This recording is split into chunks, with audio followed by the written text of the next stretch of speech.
समस्तंकर इष्ट देव भक्त शिष्य अनुगत आश्रित युव समाज साधु समाज मदीय संत समाज सर्वोपरि भगवान अमृतमय सृष्टि कीट ठारू ब्रह्म पर्यंत समस्त मोर हृदय गभीरतम प्रदेश निष्कपट चित्तरे गुरु ज्ञान सश्रद्ध सप्रेम सभक्ति सस्नेह गुरु स्वामी प्रणाम। आनंदे कुमार हरि हरि बोल।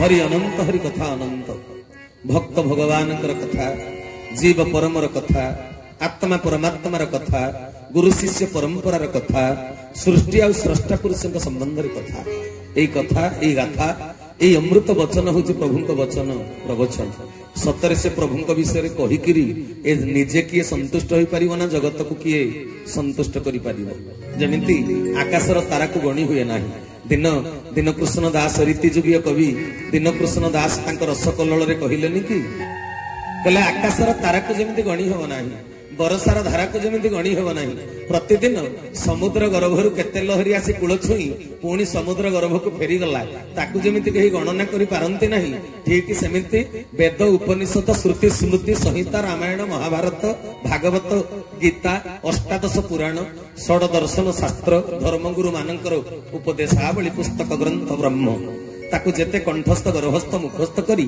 ए जनसमाज आगे बखाणी बसिले भी प्रभुंकर कहीं आद्यंत को कड़ना करें ना तेरे मु आपण मान निकट में कौन कहि मु प्रथम कही आसी मु तो प्रत्येक मंडप कहे मु प्रवचक नुहे मु प्रवचक प्रवचन कौन कि प्रभु वचन प्रवचन कहवाक तो ब्रह्माशंकर असमर्थ रामचरित मानस संत तुलसीदास लिखि ना सारद शेष महेश विधि आगम निगम पुराण शारद शेष महेश विधि आगम निगम पुराण नेति नेति कही जा सबून नेति नेति कही जा सबून करई निरंतर गान श्री राम जय राम जय जय राम श्री राम जय जय राम श्री राम जय राम जय जय राम श्री राम जय जय राम। बोलिए सियावर रामचंद्र जी की।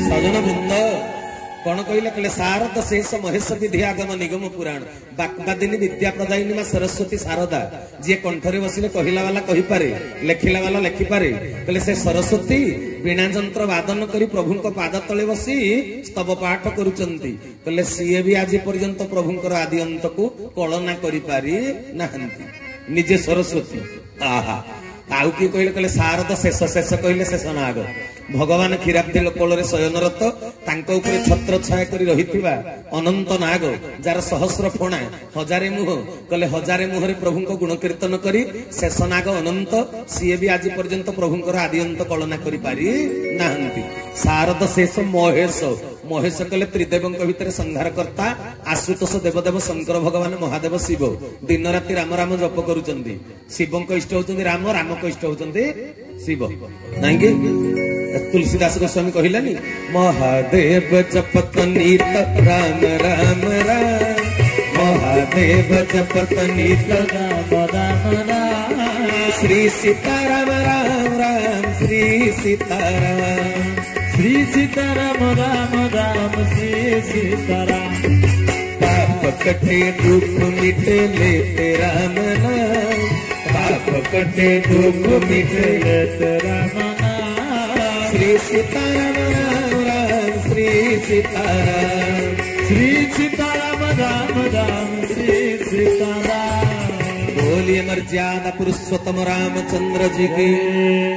तेबे भाई भौणी माने कहले दिन राति राम राम राम राम उच्चारण करुचंदी किए आशुतोष देवदेव शंकर भगवान महादेव शिव कहले राम राम उच्चारण करी भगवान शिव शंकर एपर्यंत प्रभुंकर आदि अंत को कलना करि पारी नाहंती शारद शेष महेश तापर कहले विधि विधि किए विधाता पद्मजनी ब्रह्मा वेदपति ब्रह्मा वेदगर्भ ब्रह्मा चतुर्मुख ब्रह्मा सृष्टिकर्ता ब्रह्मा कहले ब्रह्मा मध्य चारि वेद गान करी करी निर्वेद पुरुष ईश्वरंकर आदि अंत को कलना करि पारी नाहंती आहा एक मुखरे असमर्थ विद्या प्रदायिनी सरस्वती ନାଇଁ ଚାରି ମୁଖରେ ଅସମର୍ଥ ବ୍ରହ୍ମା, ପାଞ୍ଚ ମୁଖରେ ଅସମର୍ଥ ପଞ୍ଚାନନ ଶିବ, ସହସ୍ର ମୁଖରେ ଅସମର୍ଥ ଶେଷ ନାଗ ଅନନ୍ତ। ମୁଁ ଏମିତି କିଏ କି? ଯାହାର ନହେଲେ କରୁଣା ବ୍ରହ୍ମା ଶଙ୍କର ହୁଅନ୍ତି ବଣା। ତେବେ ଯାହାଙ୍କର କଥା କହିବାକୁ ବ୍ରହ୍ମା ଶଙ୍କର ଅସମର୍ଥ, ମୁଁ ତାଙ୍କ କଥା କିସ କହିବି?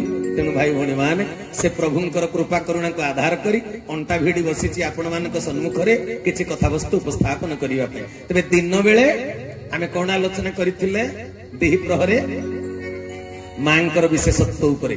ମା ଦୁର୍ଗତି ନାସିନୀ ଦୁର୍ଗା ପ୍ରକୃତି ରୂପିଣୀ ଜଗଦମ୍ବା, ତାଙ୍କର ଉନ୍ମେଷ କେମିତି ହେଲା?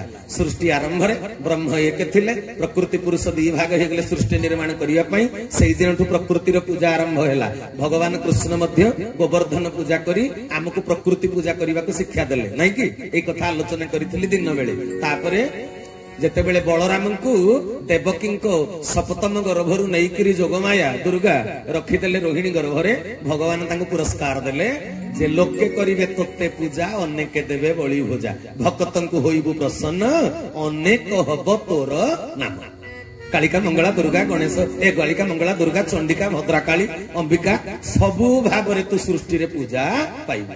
ତେବେ ଅନନ୍ତ ନାମ ଭିତରୁ ମାଙ୍କର ଗୋଟେ ନାଁ ଦୁର୍ଗା। ତେବେ ଆଜି ସେଇ ଦୁର୍ଗତି ନାସିନୀ ଦୁର୍ଗାଙ୍କର ଶାରଦୀୟ ପୂଜା ମହୋତ୍ସବ। ଆଜି ନବମୀ ତିଥି, ପବିତ୍ର ନବମୀ ତିଥି। ଆପଣ ମାନେ ସମସ୍ତେ ସତ୍ସଙ୍ଗ ଆସରରେ ଉପବେଷ୍ଟିତ ହେଇଛନ୍ତି। ଦିନ ବେଳାଏ ଆଲୋଚନା ଆମର ସରିଯାଇଛି। ତା ବାଦ ଆଉ ଟିକେ କହିଥିଲି, ମନେ ପକେଇ ଦଉଛି। କଣ ନା, ସାଂସାରିକ ଜୀବନରେ ଆମ ଘରେ ଯୋଉ ସ୍ତ୍ରୀ ଲୋକ ଗୁଡିକ ଅଛନ୍ତି, ତେଣୁ ଆମ ଘରେ ଯୋଉ ମା ଭଉଣୀ ମାନେ ଅଛନ୍ତି, ସେମାନେ ଯଦି ଆମ ଘରକୁ ଜଗିଲା ଭଳି, ଦୁର୍ଗକୁ ଜଗିଲା ଭଳି ଦୁର୍ଗାର ପରିଚୟ ଦେଇପାରିବେ, ସମୟାନୁବର୍ତ୍ତୀ ହିଁ କାଳୀର ପରିଚୟ ଦେଇପାରିବେ, ତେବେ ଆମ ସଂସାର ସୁଖ ଶାନ୍ତି ଆନନ୍ଦରେ ପରିପୂର୍ଣ୍ଣ ହେଇଯିବ। ଏଇ କଥା ମଧ୍ୟ ଦିନ ବେଳା ମୁଁ ଆଲୋଚନାରେ କହିଥିଲି। ତେବେ ଏବେ ଆମେ ଆଲୋଚନା କରିବା କଣ ନା, ସାଂସାରିକ ଜୀବନର କିଛି କଥା। ଶାସ୍ତ୍ର ପୁରାଣ ଗ୍ରନ୍ଥରେ ଆମେ ପାରିବାରିକ ଜୀବନରେ କେମିତି ଶାନ୍ତି ଆନନ୍ଦ ପାଇବା, ତାର ସୂତ୍ରଟା କେମିତିଆ, ଶାସ୍ତ୍ର ପୁରାଣରେ ଆମ ସାମାଜିକ ଜୀବନକୁ କଣ ଶାଶ୍ୱତ ବାର୍ତ୍ତା ରହିଛନ୍ତି, ମହାପୁରୁଷ ଶାସ୍ତ୍ରଜ୍ଞ ମାନେ ଦେଇଛନ୍ତି, ସେ ସମ୍ପର୍କରେ ବର୍ତ୍ତମାନ ଆଲୋଚନା କରିବା। ତେବେ ମନ ଧ୍ୟାନ ଦେଇ ଶୁଣିବେ। ଶାସ୍ତ୍ର ପୁରାଣର ନିର୍ଦ୍ଦେଶରେ ରହିଛି ଏ ଭାରତୀୟ ଜୀବନ ଧାରା କେମିତି। ତେବେ ଆଜି ଆପଣ ମାନଙ୍କୁ, ଗଜପତି ଜିଲ୍ଲାର ସମସ୍ତ ସଦାତ୍ମା ମାନଙ୍କୁ, ମା ଭଉଣୀ ମା ବାପା ମାନଙ୍କୁ ମୁଁ ଶୁଣେଇବାକୁ ଯାଉଛି, ଆମେ ଭାରତୀୟ ଜୀବନ ଧାରା ଭିତରେ ସମସ୍ତେ ଅଛନ୍ତି ତ? ଭାରତୀୟ ଜୀବନ ଧାରା, ଭାରତ ବର୍ଷରେ ଯିଏ ଜନ୍ମ ହବ, ଭାରତରେ ଜନ୍ମ ହବାଟା ଭାଗ୍ୟର କଥା। ଜାଣିଛନ୍ତି ନା ଜାଣିନାହାନ୍ତି? ଆହା, ଏକାଦଶ ସ୍କନ୍ଦ ଭାଗବତରେ କୃଷ୍ଣ ଉଦ୍ଧବ ସମ୍ବାଦ କଣ କହୁଛନ୍ତି? କହିଲେ ପୂର୍ବ ଜନ୍ମର କରମ ବଳେ, ପୂର୍ବ ଜନ୍ମର କରମ ବଳେ, ଜନ୍ମଇ ଭାରତ ଶୟଳେ, ଶ୍ରୀ ଗୁରୁ ସତ୍ୟ ସନାତନ ଚୈତନ୍ୟ ଦାତା ସଚିଦାନନ୍ଦ ଭଗବାନ ଜୟ। ତେବେ ପରମଶାସ୍ତ୍ର ଭାଗବତ କଣ କହିଲେ? କହିଲେ ପୂର୍ବ ଜନ୍ମର କର୍ମ ବଳେ, ପୂର୍ବ ଜନ୍ମର ପୁଣ୍ୟ ବଳେ, ଜନ୍ମ ହିଁ ଭାରତ ଶୈଳେ। ଭାରତରେ ଯିଏ ଜନ୍ମ ହୁଏ, ଯଦି ପୂର୍ବ ଜନ୍ମର କର୍ମଫଳ ପୁଣ୍ୟ ବଳ ନଥିବ, ଭାରତରେ ବି ଜନ୍ମ ହେଇପାରିବନି। କେଡେ ବଡ କଥା। ତାମାନେ ଭାରତରେ ଆମେ ଯେତେ ଜନ୍ମ ହେଇଛନ୍ତି, ପୂର୍ବ ଜନ୍ମରେ ନିଶ୍ଚୟ ଭଲ କାମ କରିଛେ, ପୁଣ୍ୟ କରିଛେ, ହଁ କି ନାଇଁ? ଆଉ ଏ ଜନ୍ମରେ ଯଦି ଭଲ କାମ ନ କରିବ, ପୁଣି କୁଆଡେ ଛିଟିକିରି ପଡିବ, ଆଉ ଭାରତରେ ଜନ୍ମ ହବାର ଚାନ୍ସ ମିଳିବ ନା। ଜାଣିଛନ୍ତି କି ଜାଣିନାହାନ୍ତି? ଏ ଭାରତ ବର୍ଷରେ ଜନ୍ମ ହବା ପାଇଁ ଦେବତା ମାନେ ବି ଇଚ୍ଛା କରନ୍ତି। ଭଗବାନ କୃଷ୍ଣ ଯେତେବେଳେ କହିଦେଲେ ବ୍ରହ୍ମାକୁ, ଏବେ ସକଳ ଦେବେ ଯାଅ ମର୍ତ୍ୟ ମଣ୍ଡଳେ ଜାତ ହୁଅ, ଏଇ ବ୍ରହ୍ମା ପୃଥିବୀ ମାକୁ କହିଦେ ସେ ମନ ଦୁଃଖ ନ କରୁ, କଂସକୁ ମାରିବା ପାଇଁ ମୁଁ ବର୍ତ୍ତମାନ ମର୍ତ୍ୟ ଧାମକୁ ଯିବି। କିନ୍ତୁ ହେ ଦେବଗଣ, ତମେ ଆଗୁଆ ଯାଇକି ଟିକେ ଗୋପପୁରରେ, ମଥୁରାରେ, ଯଦୁବଂଶରେ, ଭୋଜବଂଶରେ ଆଗୁଆ ଯାଇକିରି ସବୁ ଜନ୍ମ ହୁଅ, ମୁଁ ପଛରେ ଯିବି। ଆଉ ତମେ ଯାଇକି ବାଉଣ୍ଡରୀ ଲାଇନ ଠିକ କର, ପିଚ୍ ତିଆରି କର, ମୁଁ ଗଲେ ମ୍ୟାଚ୍ ହବ। ବୁଝିପାରୁଛ କି? ତେଣୁ କହିଲେ ଦେବତା ମାନେ, ତମେ ସବୁ ଆଗୁଆ ଯାଇକିରି ମର୍ତ୍ୟ ମଣ୍ଡଳରେ ଜନ୍ମ ହୁଅ। ସେତିକି ବେଳକୁ ଯୋଉମାନଙ୍କ ପାଳି ନ ପଡିଲା, ସେ ଦେବତା ମାନେ କହୁଛନ୍ତି, ପ୍ରଭୁ ଆମେ ଯିବୁ, ଭାରତରେ ଆମେ ଜନ୍ମ ହବୁ, ଆମେ ଯିବୁ। କହିଲେ ଡ୍ରାମାରେ ତ 27 ଜଣ ମନେକର ପାଠ କରିବାର ଅଛି, आ पार्ट तो समस्त को बांटी दिया गला तुम तो पार्ट नहीं आ तुम केमी जीव ए जो मानकर पार्ट न मिलला से माने प्रभु को पाद तले शरणार्थी कहले प्रभु आमे जदि तुम जुगलीला रे कौनसी अभिनय रे अभिनीत करबा पई अयोग्य पात्र तेबे प्रभु आमको जमुना नदी कूलर गुळुम लट्टा करि दउ ना हरि हरि बोला कहले माने कहले जमुना नदी धारे धारे जो गछ गुळुम लट्टा कहले से गुडा कहले कोन लाभ पाइबो कहले गोपी माने आपणकर जन्म जन्मर भक्त से माने जतले जमुना नदी की आसीबे तांको पाद जदि आम ऊपर घसी हेई गला भी आमे जीवन धन्य मुली मणिबो हरि हरि बोला बुझुचंदी कथा माने भारत रे जन्म होबाकू देवता मानकर एडे इच्छा जे कहले मनीष नहेले नाही हमको गुळुम लट्टा करि दबो बुझि पाल कि तबे स्वर्ग रे देवता हबाटा बड़ कथा नुहे भारत रे मनीष ही जन्म हबाटा बड़ कथा कोन पई जानि छ स्वर्ग रे कर्म नाही मर्त्य धाम रे कर्म अछि प्रभु को पाई देश पाई भारत पाई जाति पाई किछि कर्म करि परिबो कोठी मनीष जन्म हेले आ देवता माने तो स्वर्ग रे तांतेडा भोग भूमि सेठी कर्म किछि नाही आ कर्म जदि किछि नाही जति कि पुण्य अर्जन करिथिबो जेतले बैंक खाता रु पुण्य सरी जिवो पुणी तो कचाडी हेकि पडिबो पृथ्वी रे आ कोन जानिच ना जानिनो अणाकार संहिता रे पर लिखि देले अच्युतानंद गोस्वामी जाग यज्ञ जोग करी प्राणी माने स्वर्ग संपत्ति लभन्ति जाग यज्ञ जोग करी प्राणी माने स्वर्ग संपत्ति लभन्ति फल भोग परे धरा धामे आसी नाना जोनी रे भ्रमन्ति फल भोग परे धरा धामे आसी नाना जोनी रे भ्रमन्ति कले तपस्या करी जाग यज्ञ करी पुण्य कर्म करी पर उपकार करी दान धर्म करी मनीष गुड़ाक देवतारे परिणत होई स्वर्ग रे स्थान पाती कले जेते बेले सरी जाए पुण्य फल पुणी मर्त्य मंडल को आसी नाना जोनी रे भ्रमण करती काऊ कोली छेली मेंढा कध कुकुर झिटिपिटी झिंटिका बणी चढ़ई गमी गौडुणी पोक सबु हेकरी पुणी धरा पृष्ठ रे जन्म हुअंती तेणु सजन वृंद तेबे मनीष जन्मटा भल ना देवता हेले भल हेबे गुआ मनीष किंतु मनीष जन्म अनुरूप जदि कर्म करि न पारिल साकार हवा बदल रे जीवन बेकार बुझे लगी कथा तेबे साधु मंडली मन ध्यान दे शुणिबे मो कथाटा कोउठी थिला ना भारत रे जन्म हवाटा भाग्यर कथा सौभाग्यर कथा किंतु भारत रे जन्म हेई करी जदि भारतीय जीवन धारा को पालन न कल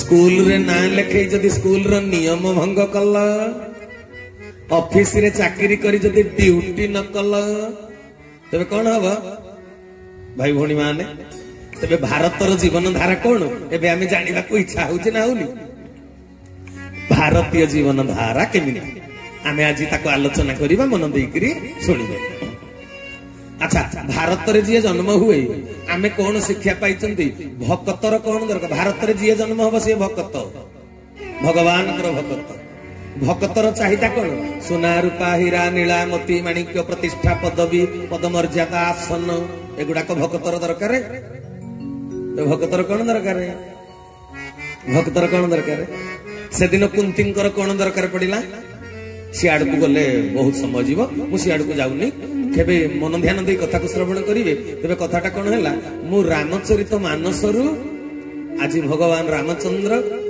250 वर्ष परे आमे तांको अयोध्या रे गोटे मंदिर रे बसई पारले नै कि बहुत घन घटा परे प्रभु श्री रामचंद्र मर्यादा पुरुषोत्तम धरा पृष्ठ को आसीथिले मानवीय लीला करी आमको मानविकतार शिक्षा दबा भगवान निराकार साकार होई काई आसंती कि ए भारत वर्ष रे पुणी बहुत धर्म संप्रदाय अछंती जे से कहंती राम भगवान नुहे कृष्ण भगवान नुहे भगवान केबे मनीष हेई पारंती नाही एमिति भी लोक नाती अछंती कहउचंती मु भी तांको कथा को खारज करूनी कोन पई कहलो जे पक्षी उडे जत्ते दूर से जाने ताहार व्यवहार सी स्थूलते ही भगवान को विषय जानी नाहंती तेनु सेमिति कहलो आ कोन बुझी परचंदी ना कथा किंतु भगवान देख अंगूर कोली खाई पारले मिठा खाई न पारले ଖଟା କଥାଟା ସେଇଭଳିଆ।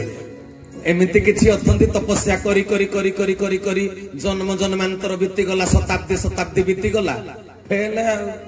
ଯେତେ ପାଠ ପଢିଲେ ଯେତେ ଟ୍ୟୁସନ କଲେ ଫେଲ। ସେଠୁ ଜଣେ କଣ କହିବ, ପାଠ ପଢା ବେକାର। ଆଜି ଏତେ ଟ୍ୟୁସନ ହେଇ ଯେତେ ପାଠ ପଢିଲେ ଯଦି ଫେଲ ସବୁବେଳେ, ପାଠ ପଢା ବେକାର ଆଉ କଣ। ତେଣୁ ବହୁତ ଲୋକ ଏମିତି ସାଧନ ମାର୍ଗରେ ଯାଇକି ତପସ୍ୟା କଲେ, କିନ୍ତୁ ଭଗବାନଙ୍କର ରୂପ ଦର୍ଶନ ହେଲା ନାହିଁ। ଡ୍ରପ୍ ଆଉଟ୍ ଷ୍ଟୁଡେଣ୍ଟ, ସେ ପାଠ ପଢା ଶେଷ ଯାକେ ଯାଇପାରିଲେ ନାହିଁ। ଭଗବାନଙ୍କ ଦର୍ଶନ ପାଇବାଟା ଛୋଟିଆ କଥା ହେଇଛି କିରେ? ଭଗବାନଙ୍କ ପାଖରେ କେହି ପହଞ୍ଚି ପାରନ୍ତି ନାହିଁ। ଆମକୁ ରାସ୍ତା ଜଣା ନାହିଁ, ଯେତେ ସାଧନା କର ଭଗବାନଙ୍କ ପାଖରେ ପହଞ୍ଚି ପାରିବନି। କିନ୍ତୁ ସେଇଥିପାଇଁ ଭଗବାନ ଆମ ପାଖରେ ପହଞ୍ଚି ଯାଆନ୍ତି। ହରି ହରି ବୋଲ। ଆମେ ଭଗବାନଙ୍କ ପାଖରେ ପହଞ୍ଚି ପାରିବାନି। ତେଣୁ ସିଏ ବିଶ୍ୱ ବିହାରୀ, ଆମେ ଗଜପତି ବିହାରୀ। ଆମେ ଆଉ କଣ ବିଶ୍ୱକୁ ଭ୍ରମଣ କରିପାରିବା? ଅନନ୍ତ କୋଟି ବ୍ରହ୍ମାଣ୍ଡ। ତେଣୁ ଭଗବାନ ବିଶ୍ୱ ବିହାରୀ। ତେଣୁ ଯୋଉ ଭକ୍ତର ସାଧନାରେ ସିଦ୍ଧି ଅର୍ଜନ ହେଲା, ସିଏ ତା ପାଖକୁ ପଳେଇ ଆସି ଦର୍ଶନ ଦିଅନ୍ତି ଆଉ। ବୁଝିହେଲା ଏଇ କଥାଟା? ତେଣୁ ଭଗବାନଙ୍କୁ ଦର୍ଶନ କରିବାକୁ ହେଲେ କେତେଟା ପାହାଚ ଚଢିବାକୁ ପଡିବ ଜାଣିଛ କି? ମୂଳଟି ଅଟଇ ବିଶ୍ୱାସ, କହଇ ଜଗନ୍ନାଥ ଦାସ। ବିଶ୍ୱାସ ବିନା କର୍ମ ଯେତେ, ଫଳ ନ ଫଳେ କଦାଚିତେ। ତେବେ ଆଧ୍ୟାତ୍ମିକ ଜଗତରେ ଯୋଉ ପାଠ ଅଛି, ସେ ପାଠର ପ୍ରଥମ ପାହାଚ କଣ? ଆନ୍ସର ମି। ଶୁଣୁଛ କହିବନି କି? ପ୍ରଥମ ପାଠଟା କଣ? ବିଶ୍ୱାସ। ପ୍ରଥମ ପାହାଚଟା କଣ? ବିଶ୍ୱାସ। ତାପରେ ଦ୍ୱିତୀୟ ପାହାଚ ବିଶ୍ୱାସ ପରେ କଣ? ଯୋଉ ପୁଅଟାକୁ ବାହାଘର ହେଲ ତାକୁ ଚିହ୍ନି ନଥିଲ ମ, ହାତ ଗଣ୍ଠି ପଡିଲା ବାହାଘର ହେଲ। ଯେତେବେଳେ ବିଶ୍ୱାସ ସ୍ଥାପନ ହବ, ମୋ ସ୍ୱାମୀଟା କେମିତିଆ ଚରିତ୍ରର ବୋଲି ଅନୁଭବ ପାଇବ। ତେବେ ଦ୍ୱିତୀୟଟା କଣ? ପ୍ରଥମଟା ବିଶ୍ୱାସ, ଦ୍ୱିତୀୟଟା କଣ? ଅନୁଭବ। ଭଗବାନଙ୍କୁ ବି ବିଶ୍ୱାସ କଲା ପରେ ତମକୁ ସେ ଅନୁଭବ ଦେବେ। ଦ୍ୱିତୀୟଟା ହେଲା ଅନୁଭବ। ଏକରେ ବିଶ୍ୱାସ, ଦୁଇରେ ଅନୁଭବ। ଅନୁଭବ ଆସିଲା ପରେ କଣ ହବ? ଭାବ ବଢିଯିବ। ଭାବ। ତୃତୀୟରେ ହେଲା ଭାବ। ଭାବ ପରେ କଣ? ବାୟା ବାବା ବାୟା ଗୀତାରେ କହିଲେ ଅନୁଭବ ଯାର ଆସଇ, ଭାବ ତାର ବଢଇ। ଏ ବିନା ଅନୁଭବେ ସୁଖ କି, ଦୁଃଖ ଜାଣିନୁ ହଇ। ତେବେ ଭାବ। ଭାବ ବଢିଗଲା ପରେ କଣ? ଭକ୍ତି। ଭକ୍ତି ଏତେ ସହଜରେ ଆସେନି ମ। ଭଗବାନ ଭକ୍ତି ଏତେ ସହଜରେ ଦିଅନ୍ତିନି। ଲୋକ ଖାଲି କହନ୍ତି ନା, ଆମ ଗାଁ ପ୍ରବଚନରେ ଏତେ ଭକ୍ତ ହେଇଥିଲେ ଜମା। ସବୁ ଭକ୍ତ। ଭକ୍ତି ଆସିବାଟା ଏତେ ସହଜ କଥା ହେଇଛି? ଭଗବାନ କେତେବେଳେ ଭକ୍ତର ଅଧୀନ ହୁଅନ୍ତି? ଦିନେ ନାରଦ ପଚାରିଦେଲେ, କହିଲେ ହେ ପ୍ରଭୁ, ଆପଣ ସେ ନନ୍ଦଗୌଡର ଗାଈ ଚରେଇଲେ ମତେ ଭଲ ଲାଗୁନି ଏ କଥାଟା। କହିଲେ କଣ ପାଇଁ? କହିଲେ ଆପଣ ଅଲମାଇଟି ପାୱାର ଗଡ, ଆପଣ ପରମାତ୍ମା ହେଇକରି ନନ୍ଦଗୌଡର ଗାଈ ଚରେଇବେ? ଗୌଡ ଆପଣ କଣ ଗୌଡ? ଆପଣ ପରମାତ୍ମା। ଏ ଗୌଡ ଘରେ ଲୀଳା କରିଛନ୍ତି, ସିଏ ପୂର୍ବ ଜନ୍ମରେ ବର ମାଗିଥିଲେ, ତପସ୍ୟା କରିଥିଲେ। ଆପଣ କହିଲେ ତଥାସ୍ତୁ, ଆମେ ତୁମର ପୁଅ ହବୁ। ଆଉ ତପସ୍ୟା କରି କଣ କହିଲେ? ବୋଇଲେ ଶୁଣ ଚକ୍ରଧର, ଆମ୍ଭର ହୋଇବ କୁମର। ବର ମାଗିଥିଲେ, ପ୍ରଭୁ କହିଥିଲେ ତଥାସ୍ତୁ। ତେଣୁ ଆପଣ କଣ ଗୌଡ କୂଳର ବ୍ୟବସାୟ କରିବେ ଠାକୁରେ? ନାରଦ କହିଲେ ମତେ ଭଲ ଲାଗିଲାନି, ଆପଣ ଗାଈ ଚରେଇଲେ। ଭଗବାନ କୃଷ୍ଣ କହିଲେ, କହିଲେ ନାରଦ, ମୁଁ ପରା ଭକ୍ତର ଅଧୀନ। କହିଲେ କାହିଁକି? କହିଲେ ଯିଏ ଭକ୍ତିର ପାହାଚ ଚଢିଗଲା, ଆ ମେଟ୍ରିକରେ ଯିଏ 560 ନମ୍ବର ରଖିଛି 600ରୁ, କୋଉ କଲେଜ ବାଲା ମନା କରିବ ନା ଲେଖେଇବା ପାଇଁ? କହୁନା? ଆଜି ଏ ଭକ୍ତିର ପାହାଚ ଚଢିଗଲା, ତାକୁ କୋଉ ଭଗବାନ ତା ପାଖକୁ ଆସିବାକୁ ମନା କରିବେ? ସେଇଥିପାଇଁ ଦାର୍ଶନିକ କବି ଲେଖିଦେଲେ ନା, କହିଲେ ମୁକ୍ତି ଦେବାକୁ କାତର ନୁହେଁ ମୁଁ, ଭକ୍ତି ଦେବାକୁ କାତର। ମୁକ୍ତି ଦେବାକୁ କାତର ନୁହେଁ ମୁଁ, ଭକ୍ତି ଦେବାକୁ କାତର। ଭକ୍ତି କାରଣେ ବୃନ୍ଦାବନରେ ମୁଁ ଗାଈ ଚରାଏ ନନ୍ଦର। ଭକ୍ତି କାରଣେ ବୃନ୍ଦାବନରେ ମୁଁ ଗାଈ ଚରାଏ ନନ୍ଦନ। କହିଲେ ମୁଁ ଭକ୍ତର ଅଧୀନ, ଭକ୍ତାଧୀନ। କହିଲେ ଯିଏ ଭକ୍ତି ସୂତ୍ରକୁ ପାଇଗଲା, ମତେ ତ ଯାହା କହିବ ମୁଁ ତାହା କରିବି। ତେଣୁ ନନ୍ଦଗୌଡ, ଯଶୋଦା ଏମାନେ ଭକ୍ତି ସୂତ୍ରକୁ ପାଇଥିଲେ, ମୁଁ ତାଙ୍କୁ ବର ଦେଇଛି। ଆଉ ସିଏ କହିଲେ ତୁ ମୋ ପୁଅ, ମୁଁ ଗୌଡ ଘର, ଯା ଗାଈ ଚରା। ଗାଈ ଚରେଇଲି। ତେବେ ସଜନ ବୃନ୍ଦ, ତେବେ ଭକ୍ତି କେତେ ନମ୍ବର ଜିନିଷ? ଏକରେ ବିଶ୍ୱାସ, ଦୁଇରେ ଅନୁଭବ, ତିନିରେ ଭାବ, ଚାରିରେ ଭକ୍ତି। ଭକ୍ତି କଲା ପରେ କଣ? କୋଉ ପାହାଚ ଚଢିବ? କୋଉ ଶ୍ରେଣୀ ପାଠ ପଢିବ? ଭକ୍ତି ପରେ ଭାଗବତ କଲେ ଭକ୍ତି କଲେ ଯେ ଜ୍ଞାନ ହୁଏ, ଜୀବନ ପୋଡେ ମାୟା ମୋହେ। ଭକ୍ତି ପରେ କଣ ମିଳେ? ଜ୍ଞାନ। ଭକ୍ତି ପରେ ଜ୍ଞାନ, ଜ୍ଞାନ ପରେ କଣ? ସେଇ ଭାଗବତ କହିଲେ, କହିଲେ ଜ୍ଞାନ ବୈରାଗ୍ୟ ଜାତ ହୁଏ, ଶୁଷ୍କ ତର୍କାଦି ନାଶ ଯାଏ। ଯାହା ଭିତରେ ବୈରାଗ୍ୟ ଆସିଗଲା ସେ ଆଉ ଯୁକ୍ତି ତର୍କ କରିବନି। ଟିଭି ଚ୍ୟାନେଲ ରେ ଦେଖିବ ଜ୍ଞାନକୁ ନେଇ ଯୁକ୍ତି କରୁଛନ୍ତି, ସେମାନେ କେହି ଜ୍ଞାନୀ ନୁହନ୍ତି। ଯଦି ଜ୍ଞାନକୁ ନେଇ ଯୁକ୍ତି ହେଲା ତାଙ୍କୁ ଜ୍ଞାନୀ କୁହାଯିବ ନାହିଁ। ଜ୍ଞାନ ଗରମ କରେ ନା ଥଣ୍ଡା କରେ? ମୁଣ୍ଡକୁ ଥଣ୍ଡା କରେ ନା। ଆଉ ଯୁକ୍ତି କରିବାକୁ କୋଉଠୁ ଆସିବ? ଗରମ ଅବସ୍ଥା ଯେ। ତେଣୁ ସଜନ ବୃନ୍ଦ କହିଲେ ଜ୍ଞାନ ବୈରାଗ୍ୟ ଜାତ ହୁଏ। ବୈରାଗ୍ୟ ଟା କଣ? ଲଙ୍ଗଳା ମୁକୁଳା ହେଇ ଜଙ୍ଗଲକୁ ଯିବ ନୁହେଁ, ବାବାଜୀ ହେଇଯିବ। ବୈରାଗ୍ୟ ମାନେ ଯେତିକି ଦରକାର ଭୋଗ କରିବ, ଦରକାରଠୁ ଅଧିକ ଭୋଗ କରିବ ନାହିଁ। ଯେମିତି ପିମ୍ପୁଡି କି କୁହାଯାଇଛି, ଏ ପିମ୍ପୁଡି ଗୁଡ ହାଣ୍ଡିରୁ ଗୁଡ ଖାଇବୁ ଯା। ପିମ୍ପୁଡି ଗୁରୁଣ୍ଡି ଗୁରୁଣ୍ଡି ଗଲା ଗୁଡ ହାଣ୍ଡିରୁ ଗୁଡ ଖାଇବାକୁ। ତେଣୁ ଗୁଡ ହାଣ୍ଡିରୁ ଶୁଣ୍ଢ ଲମ୍ବେଇ ପିମ୍ପୁଡି ପେଟେ ଖାଇକିରି ଫେରି ଆସିବା କଥା। ପିମ୍ପୁଡି ଲୋଭରେ ଗୋଡ ହାଣ୍ଡି ଭିତରକୁ ପାଦ ବଢେଇ ଦବ। ଲୋଭରେ ଯଦି ପାଦ ବଢେଇ ଦବ, ଏ ଗୁଡ ହାଣ୍ଡିରୁ ଆଉ ପିମ୍ପୁଡି ଉଠି ପାରିବ? ସେ ଆରାମ କି ଲୋଭରୁ ମୃତ୍ୟୁ ଆଉ। ତେଣୁ ସଜନ ବୃନ୍ଦ, ତେବେ ଜୀବକୁ କୁହାଯାଇଛି ତୁ କେତିକି ଖାଇବୁ, ଆଖିରେ କାହାକୁ ଦେଖିବୁ, କାନରେ କୋଉ କଥା ଶୁଣିବୁ, ଜିଭରେ କାହାକୁ ଚାଖିବୁ। ମତେ ତ କହିବା ପାଇଁ ସମୟ ନାହିଁ, ନହେଲେ କହିଥାନ୍ତି। ଭଗବାନ କୃଷ୍ଣ ଗୀତାରେ ଯୋଉ କହିଲେ ସର୍ବଧର୍ମାନ ପରିତ୍ୟଜ୍ୟ ମାମେକଂ ଶରଣଂ ବ୍ରଜ, ତାର ପ୍ରକୃତ ଅର୍ଥ କଣ? ଆଜି ଦିନରେ ଗୀତା ପଢାଉଥିଲା ନା। ମତେ ଆଜି କହିବା ପାଇଁ ତ ସମୟ ନାହିଁ, ଆଉ ମୁଁ ଅଲଗା କଥାଟା ମାଇଣ୍ଡ ସେଟ୍ କରିଛି କହିବି ବୋଲି ନା। ତେଣୁ ମୁଁ ଇଆଡେ ଆଉ ଯାଇପାରୁନି। ଧର୍ମ ଗୋଟେ ନା ହଜାରେ ପ୍ରକାର? ଧର୍ମ ଗୋଟେ, ସନାତନ ଧର୍ମ। କିନ୍ତୁ ଭଗବାନ କୃଷ୍ଣ ସେଠି କଣ କହିଲେ? ସର୍ବଧର୍ମାନ, ସକଳ ପ୍ରକାର ଧର୍ମକୁ ତୁମେ ତ୍ୟାଗ କର ଅର୍ଜୁନ। ସେ ସକଳ ଧର୍ମଟା କଣ? ସେ ସକଳ ଧର୍ମଟା ହଉଛି ଗୋଟେ କଥା। କୋଉ କୋଉ ଧର୍ମକୁ ତ୍ୟାଗ କରିବା ପାଇଁ ଭଗବାନ କୃଷ୍ଣ କହିଛନ୍ତି, ହେଲା କି? ହଉ, ମୁଁ ଖାଲି ସୂଚନାଟା ଦେଲି। ଯଦି ଆଉ କେବେ ଶୁଣିବାକୁ ଇଚ୍ଛା ହଉଛି କହିବେ, ମୁଁ ଆସିଲେ କହିବି। ଆଜି ଆଉ ସିଆଡକୁ ଯାଉନି। ତେବେ ଭାଇ ଭଉଣୀ ମାନେ ମନ ଧ୍ୟାନ ଦେଇ ଶୁଣ। ଆଖି ଦେଖିବ, କଣ ଦେଖିବ, କେତିକି ଦେଖିବ, କାହାକୁ ଦେଖିବ, କେତେ ସମୟ ଦେଖିବ, ଏଟା ହେଲା ଚର୍ଚ୍ଚା। ମୁଣ୍ଡ ଖଟେଇବ, ବିବେକ ଖଟେଇବ। ଆ ଦେଖୁଥିବ ଯେ ଦେଖୁଥିବ, ନିଜ ସ୍ତ୍ରୀ ଥାଉ ଥାଉ ପର ସ୍ତ୍ରୀ କି ତା ସ୍ୱାମୀ ଆସିଲେ ପଛପଟୁ କେଞ୍ଚି ଦବନି ନା? ମୋ ସ୍ତ୍ରୀ କାହିଁ ଦେଖୁଛୁ କି ରେ? ତେଣୁ ଆଖି ଦେଖୁ, ମନା ନାହିଁ। ଆଖିକି ତ ଦେଖିବା ପାଇଁ ତିଆରି କରାଯାଇଛି। ଆଖି ଦେଖୁ, ମନା ନାହିଁ। କିନ୍ତୁ କଣ ଦେଖିବ, କେତିକି ଦେଖିବ, କାହାକୁ ଦେଖିବ, କେତେ ସମୟ ଦେଖିବ, ସେଇଟା ହଉଛି ମାନବ ଧର୍ମ। ହେଲା। ହଉ, ତେବେ ସଜନ ବୃନ୍ଦ ମନ ଧ୍ୟାନ ଦେଇ ଶୁଣିବେ। ତେବେ ବୈରାଗ୍ୟ ଆସିଗଲା। ବୈରାଗ୍ୟ ମାନେଟା କଣ ହେଲା? ଯେତିକି ଦରକାର ସେତିକି, ତାକୁ ଅଧିକା ନୁହେଁ, ଏଟା ହେଲା ବୈରାଗ୍ୟ। ବୈରାଗ୍ୟ ପରେ କଣ? ପ୍ରେମ। ପ୍ରେମ ସାଧନାଟା ହଉଛି ଶେଷ ସାଧନା। ଯିଏ ପ୍ରେମ ସାଧନାକୁ ଚାଲିଗଲା, ସିଏ ସକଳ ଘଟରେ ନାରାୟଣକୁ ଦର୍ଶନ କରି ପାରିବ। ସବୁରି ଭିତରେ ତାକୁ ନାରାୟଣ ଦେଖା ଯିବେ। ସେଇଟା ହେଲା ପ୍ରେମ। ଜଗତକୁ ଭଲ ପାଇବା, ଭଗବାନଙ୍କୁ ଭଲ ପାଇବା। ବହୁତ ଲୋକ ଦୁର୍ଗାଙ୍କୁ ଭଲ ପାଉଥିବେ, କିନ୍ତୁ ପଡିଶା ଲୋକ ସ୍ତ୍ରୀ କି ଭଲ ପାଉନଥିବେ, ସିଏ ଦୁର୍ଗାଙ୍କ ଭକ୍ତ ନୁହେଁ। ବୁଝିପାରିଲ ଏଇ କଥା? ତେଣୁ ସମସ୍ତଙ୍କୁ ଭଲ ପାଇବା ହଉଛି ପ୍ରେମ। ସେଇ ପ୍ରେମଟା ଯେତେବେଳେ ଆସିଯିବ, ଭଗବାନ ସାମ୍ନାରେ ଆସି ପ୍ରକଟ ହେଇଯିବେ। ଜାଣିଛ କି ନାଇଁ? ଆଉ ଭଗବାନ ଏତେ ସହଜରେ ଭକ୍ତକୁ ଦେଖା ଦିଅନ୍ତି। ମୁଁ ଏ କଥାଟା କାହିଁ କହିଲି ଅପା କହିଲ? ମାନେ ଯୋଉମାନେ ଭଗବାନଙ୍କୁ ଦର୍ଶନ କରି ନ ପାରିଲେ, ସେମାନେ କହିଲେ ଭଗବାନ ନିରାକାର। ଏ ରାମକୃଷ୍ଣ ମହାପୁରୁଷ, କାଳ୍ପନିକ ଚରିତ୍ର, ଏମାନେ ଭଗବାନ ନୁହନ୍ତି। କଣ ପାଇଁ କଥା କହିଲେ?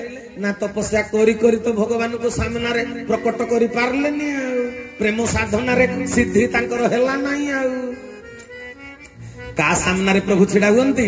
ତୁଳସୀଦାସ ଗୋସ୍ୱାମୀ ରାମଚରିତ ମାନସରେ ଲେଖିଦେଲେ, କହିଲେ ହରି ବ୍ୟାପକ ସର୍ବତ୍ର ସମାନ, ହରି ବ୍ୟାପକ ସର୍ବତ୍ର ସମାନ, ପ୍ରେମତେ ପ୍ରକଟ ହୋଇ ଭଗବାନ, ପ୍ରେମକେ ପ୍ରକଟ ହୋଇ ଭଗବାନ, ଶ୍ରୀରାମ ଜୟ ରାମ ଜୟ जय जय राम श्री राम जय राम जय जय राम बोल सियावर रामचंद्र जी की जय बोलिए चरमनाथ गुरु स्वामी की सजन वृंद कहले हरि व्यापक सर्वत्र समान भगवान सब जगह समान भाव अचंत ऑलवेज प्रेजेंट ओमिनि प्रेजेंट सर्वविदित सर्वकालीन सार्वभौम किंतु सबु जगह अचंत जे कहीं देखि पारु नाहंती किए देखि पारे का सामने प्रकट होंती भगवान कहले प्रेम एते प्रकट हुई भगवान जा भितर प्रेम साधन सिद्धि आसीगला ता सामने भगवान प्रकट हुअंती तेणु वशिष्ठ विश्वामित्र दुर्वासा एमाने भगवान को देखिचंती तेणु रामायण रे कहिदेले हे भगवान तुमे राम मर्यादा पुरुष दशरथ पुओ नुहे खाली तुमे होउछ भगवान गोपी माने सेदिन वस्त्र चोरी कला बेले देखिदेले चतुर्धा मूर्ति गछ उपरे तेणु कहिले तुनुहु जसोदा जीवन एतु अटु प्रभु भगवान जेतले जानिदेले ये भगवान बोली कहले ये सेइथि पई कहूची लुगाटा मु ऊपर रखि देछि तुमे उलग्न अवस्था रे ऊपर उठी आसो कोन भाई केसी भगवान परम पिता आमे तांको झियो आ बाप पाखरे झियो तो सब बेले छोटिया छुआ सेइथि पई गोपी माने जेतले बुझी गले सिए भगवान बोली सेते बेले जाई पानी रु उठिले जानिछ कि नहीं ये तत्व को मु आउ से भागवत आड़ को जाई परिबिनी नले गले मु पुणी वस्त्र हरण कथा कहि थांती खाली कथाटा आसिला बोली कहि दली जे गोपी मान को भीतर जेतबेले जगत सर्वत्र कृष्ण भगवान दर्शन हेले सेते बेले जाई सिए पानी रु उलग्न अवस्था रे उठी आसी कोन पई ना शिवा भगवान ये जो सदा पुओ नुए ये भगवान सबु जानती तम गाँव रे दुर्गा पूजा होउची चांदा भेदा मागुचंती जेतले पैसा बेले तम पाखरे 5000 अछि तम कहत नाही 500 टंका नै था किरे बापा तोर सिना पैसा नाही बोली जे चांदा भेदा मागिया को जाईतिला सिए जानिनी दुर्गा जानि जंती कि नाही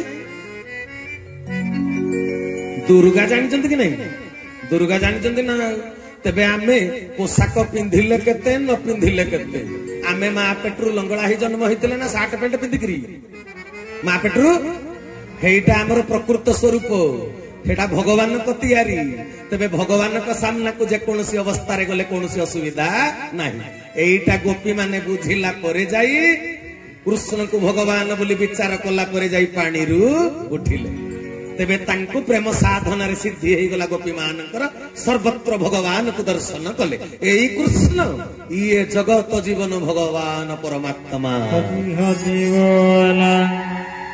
तेबे कौन कहिला कहले प्रेम एते प्रकट होई भगवान जा भितर प्रेम साधन रे सिद्धि आसी गला ता सामने रे भगवान छिडा हेले चतुर्धा मूर्ति हेडु देखिला जेतले सिए लिखि देला शुक्लांबरधर विष्णु शशि वर्णं चतुर्भुज आज ये न देखि परला कहला ए भगवान निराकार जे देखि परला ता पई साकार जे देखि न परला ता पई निराकार तबे हो ए साकार निराकार वाद विवाद तुटेइबा पई मते एते समय लागिला एबे मु जीवन दर्शन कहिबा को जाउची what is the philosophy of life in Ramayan